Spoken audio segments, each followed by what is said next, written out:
Okay, welcome back, U.S. History 1 students. We're looking at the politics of the Reconstruction. Yesterday, you did these Cornell notes, and now I'm going to explain them to you. The essential question is, how did political leaders set out to rebuild the nation after the Civil War? Very important information indeed. We come to this picture of the Union soldier holding back what could be maybe the former Confederates, and of course the recently freed slaves. And you can see uh, in one of these images right here, this particular African American male is obviously wearing some type of uniform, um, possibly maybe fighting in the Civil War. Who knows? So um, that's what you get. All right, so let's look at the question here.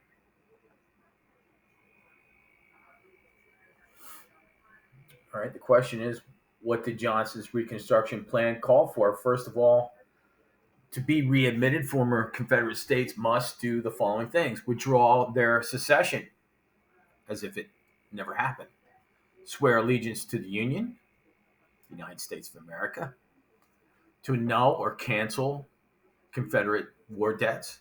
To annul means to kind of render something invalid, means it doesn't exist anymore.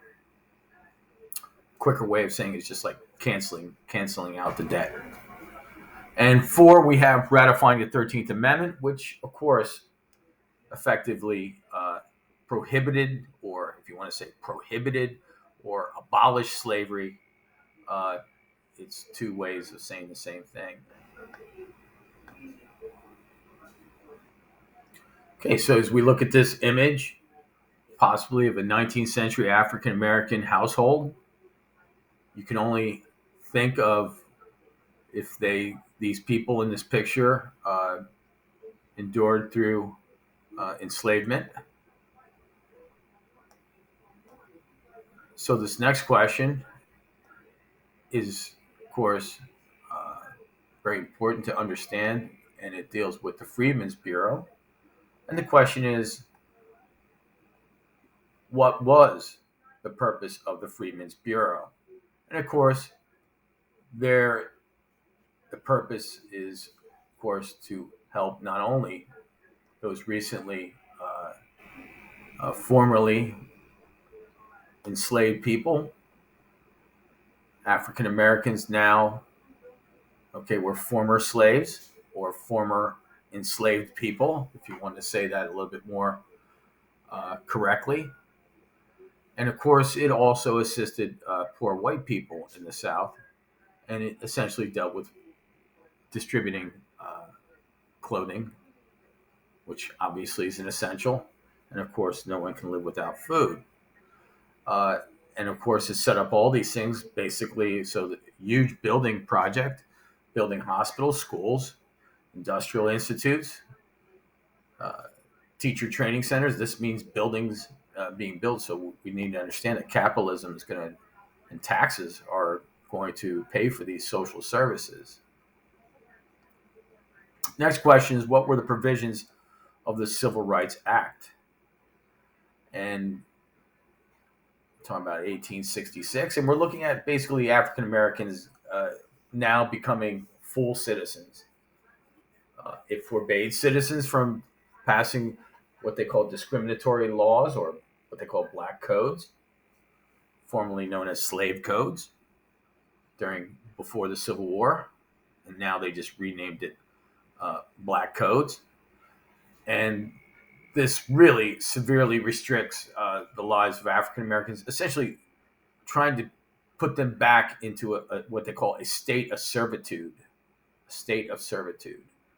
which of course is goes against the 13th Amendment. So it's important to understand that. Next one, what were the main provisions of the 14th Amendment? And I cannot stress enough how important the 14th Amendment is, particularly when it comes to criminal justice. The 14th Amendment defines citizenship, and well, let's look at it as it applies to African Americans. It says, of course, the 14th Amendment, that all persons born or naturalized in the United States are citizens of the country. So obviously, many African Americans had been born here in the Americas, and of course in North America, and what is now or what was then the United States, as it was continually expanding. Remember, we are not dealing with a full uh, 50 states yet. That is yet to be. That won't occur until like the 1950s. But essentially, what we have is African Americans now also getting equal protection of the law. And that means that no state can deprive people of those essential life, liberty, and properties, what we call natural rights. And of course, you cannot take away a person's life, liberty, or property without due process of law. That's the justice system. So you have to work through two types of laws. There's civil law, which deals with basically you're going to be compensated. Usually, money is a way of dealing with civil law, and of course, you have criminal law where you're being effectively punished.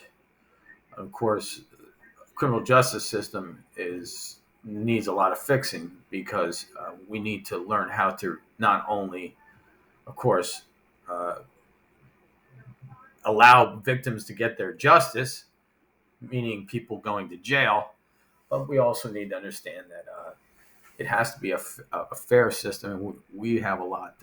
We have a long way to go.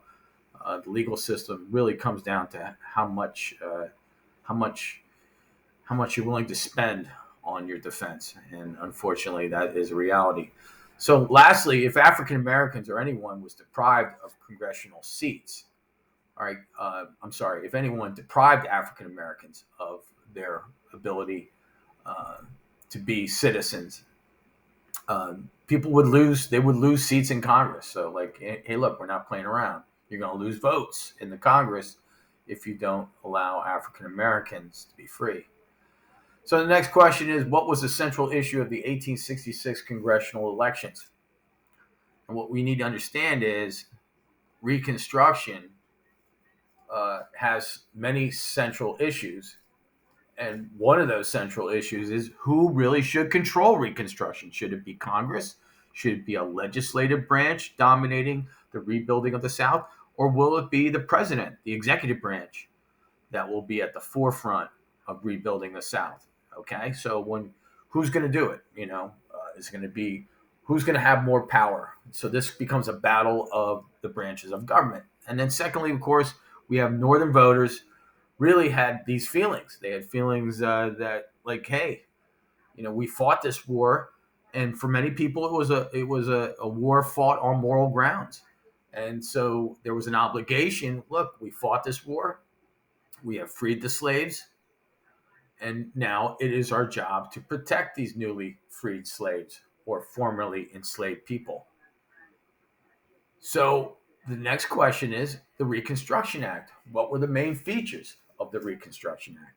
Well, first of all, you have the fact that, the issue of recognition, recognizing state governments. Well, under this act, uh, and again, the act is the Reconstruction Act, they did not recognize state governments formed under Lincoln and Johnson, except for Tennessee.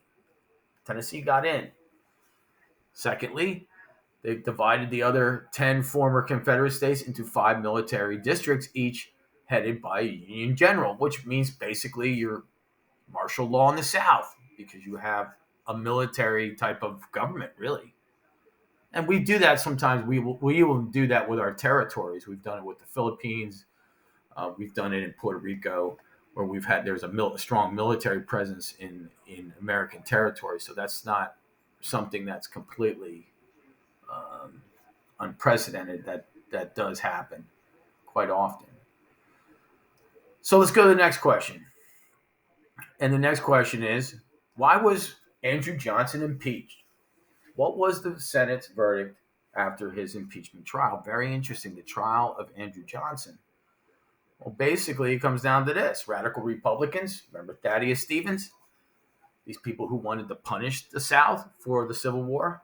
Well, They thought Andrew Johnson was not carrying out what they considered to be his constitutional obligation to enforce the Reconstruction Act. And he wasn't. There's no doubt about it.